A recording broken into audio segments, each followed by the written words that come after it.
नमस्कार मित्रों, पुनिस एस्ट्रोलॉजी हिंदी के अगले वीडियो में आपका बहुत बहुत स्वागत है। कुछ कमेंट्स आए, मुझे कुछ ईमेल्स आए, कुछ क्वेरीज आई कि शनिदेव वक्री हो रहे हैं मकर राशि में, तो धनु राशि वाले जातक के ऊपर इसका क्या प्रभाव रहेगा।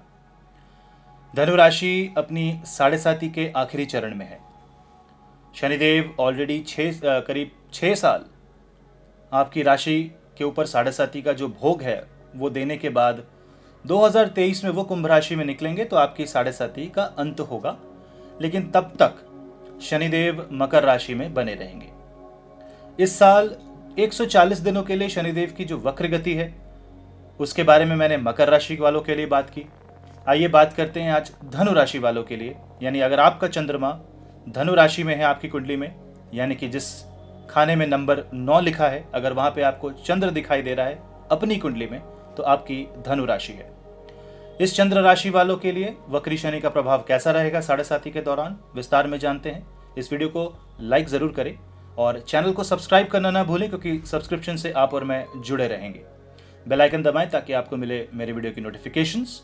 और सोशल मीडिया में फॉलो करने के लिए और मुझसे कंसल्टेशन लेने के लिए सारे डिटेल्स नीचे डिस्क्रिप्शन बॉक्स में दिए हुए हैं। चलिए जानते हैं शनिदेव का प्रभाव धनु राशि पे।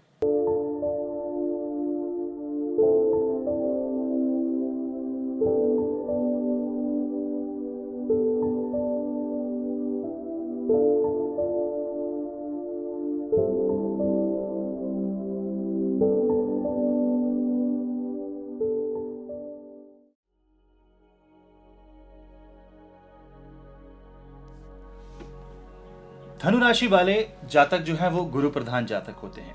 धनु राशि बृहस्पति के द्वारा रूल्ड एक राशि है और इस वक्त धनु राशि की अगर स्थिति समझें तो पाप कर्तरी योग में धनु राशि फंसी हुई है। स्कॉर्पियो वृश्चिक राशि में केतु और मकर राशि में शनिदेव विराजमान हैं और वो दोनों ग्रह वक्र गति से चल रहे हैं। दोनों की तरफ वक्री यानी चंद्र से द्वितीय और चंद्र से द्वादश दो वक्री ग्रहों के होने के कारण, और आपका जो राशि स्वामी है बृहस्पति वो भी वक्री 20 जून को कुंभ राशि में यानी कि शनि की दूसरी राशि में वो हो जाएंगे। ये तीन वक्री ग्रहों का प्रभाव आपके ऊपर निसंदेह थोड़े कष्ट और कठिनाइयां लेकर के आता है। मानसिक रूप से काफी पुरानी बातें याद आती हैं। व्यक्ति अपने पैसों के बारे में ज्यादा सोचेगा और अनावश्यक खर्चे होंगे भी, और उसके बारे में डर भी लगेगा। और इसमें आपको अपने पैसों को बचाने के बारे में, प्रॉपर इन्वेस्टमेंट के बारे में सोचना भी चाहिए। चंद्रमा की अगर बात करें तो चंद्रमा अपने आप को पूरा फंसा हुआ पाते हैं यहाँ पे, क्योंकि जो उनका राशि स्वामी है वो भी नीचस्थ होने की गति में अग्रसर हो जाएंगे 20 जून के बाद। और कुछ महीनों के पश्चात वो आपकी साढ़े साती जो कर रहे हैं शनिदेव, उनके साथ कंजंक्शन में आ जाएंगे, मकर राशि में नीचस्थ हो जाएंगे। तो डेफिनेटली ये जो साढ़े साती का दौर है 2021 का, ये थोड़ा आपके ऊपर डिफिकल्ट है। मानसिक मजबूती बना के रखना, संयम बना के रखना और सबसे बड़ी बात संतोष रखना अति आवश्यक हो जाता है इस घड़ी में। अभी दो ग्रह अगर वक्री चल रहे हैं चंद्रमा पे, तो आखिर इसका मतलब क्या है, आइए बहुत छोटे से समझते हैं। सपोज ये आपका चंद्रमा है, अगर ये है शनिदेव और ये है केतु। अब दोनों की अगर बात करें तो दोनों कर्म प्रधान, मोक्षकारी और इनसिक्योर करने वाले ग्रह हैं। वो मटीरियलिस्टिक चीज़ों से हटा के स्पिरिचुअल होने की मनोकामना करते हैं और आपको स्पिरिचुअल बनाने की कोशिश करते हैं। अगर दोनों विपरीत गति से चल रहे हैं तो उस गति का फ्लो कैसा होगा, मतलब अगर मैं ये केतु और ये शनि पकड़ूं और दोनों अगर सामान्य ऐसे गति से चलते तो ऐसे दबाव देते। जब शनि मार्गी थे तो शनि की दिशा इधर और केतु की दिशा इधर थी, तो दोनों का तरफ ऐसे रूम मिल रहा था। तो धनु राशि वाले जातक जो हैं फिर भी काफी हद तक अपना काम कर पा रहे थे। मानसिक एक विषाद से एक विषाद से थोड़ी मुक्ति मिल रही थी। लेकिन शनि के वक्री होने से क्या हो रहा है दोस्तों, देखिए कि अगर मैं ऐसे प्रेस करूं किसी चीज को तो दोनों की गति एक तरफ है, यानी मन को एक गति में, एक दिशा में धकेलने की चेष्टा है ग्रहों की। किस दिशा में है?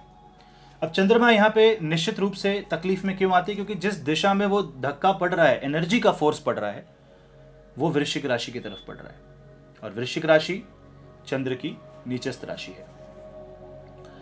यहाँ पे केतु का अनुराधा नक्षत्र में गोचर करना डेफिनेटली ये बताता है कि ये वक्त आपको पूरी तरह से सरेंडर कर देना है डिवाइन को।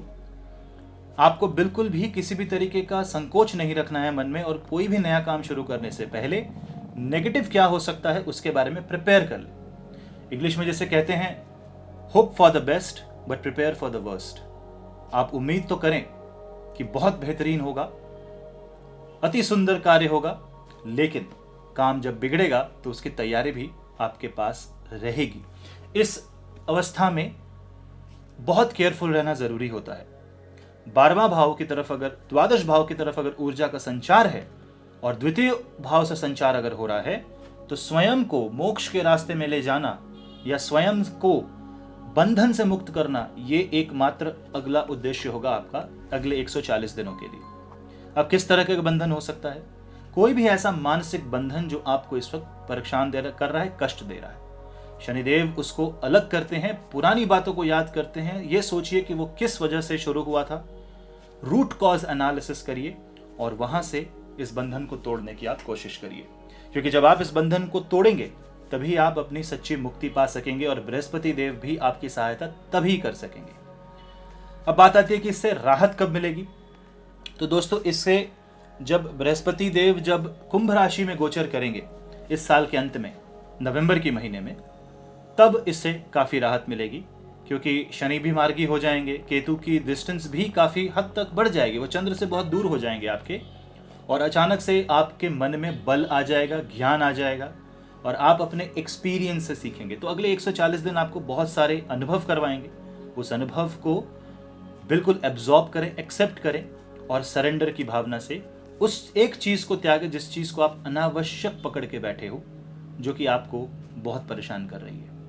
कुछ चीज़ें खो सकती हैं, कुछ दोस्त खो सकते हैं आप, कुछ नुकसान हो सकता है आपको। आपका कर्म यह है कि आप इस समय को दान और पुण्य कार्य अर्जित करने में इस समय को बिताएं।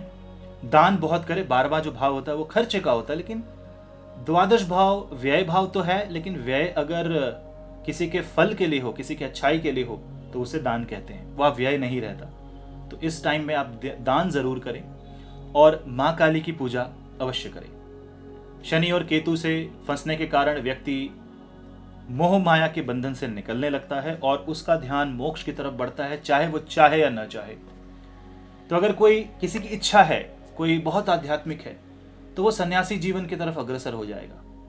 लेकिन अगर आपकी इच्छा वैसी नहीं है, अगर आप एक आम जीवन व्यतीत कर रहे हैं, गृहस्थ जीवन व्यतीत कर रहे हैं, तो उस समय काफ़ी कष्ट आते हैं और इंसान को ये लगता है कि अब इससे मुक्ति मिल जाए तो ही बहुत अच्छा रहेगा। यहाँ पे आपको माँ काली के चरणों में पूरी वंदना करते हुए इससे मुक्ति पाने के लिए प्रार्थना करनी चाहिए। शनि के बीज मंत्रों का जाप भी आप कर सकते हैं और जितना हो सके भोजन का दान करें, कम अन्न खाएं, डाइटिंग करें और व्रत जरूर रखें शनिवार को, अगर आपकी सेहत अलाउ करती है तो।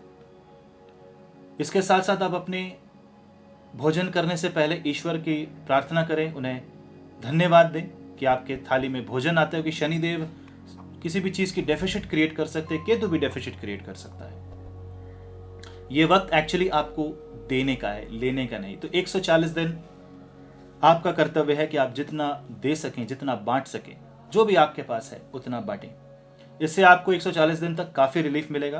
तो निस्संदेह अगर इतना समय ऐसा है, मोक्षकारी है, मटेरियलिस्टिक नहीं है, स्पिरिचुअल समय है, आध्यात्मिक समय है, तो इसका मतलब है कि सांसारिक जो जीवन में चीज़ें होती हैं उस पर नकारात्मक असर पड़ेगा।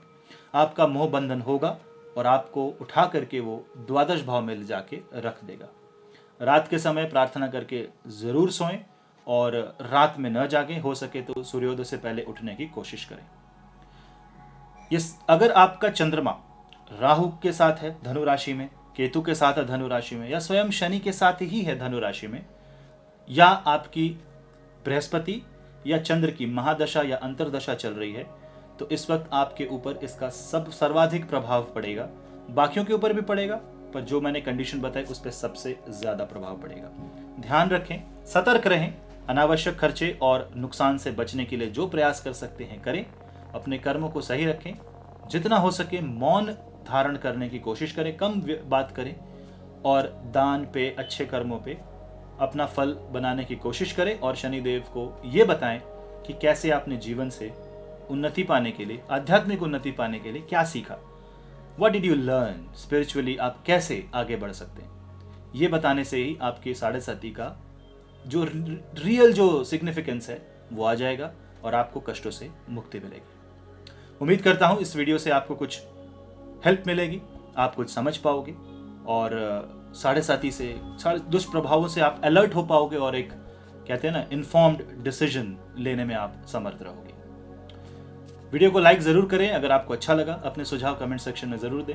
मैं मिलता हूं आपसे ऐसे ही अगले वीडियो में, तब तक के लिए मैं आपका होस्ट पुनीत, नमस्ते।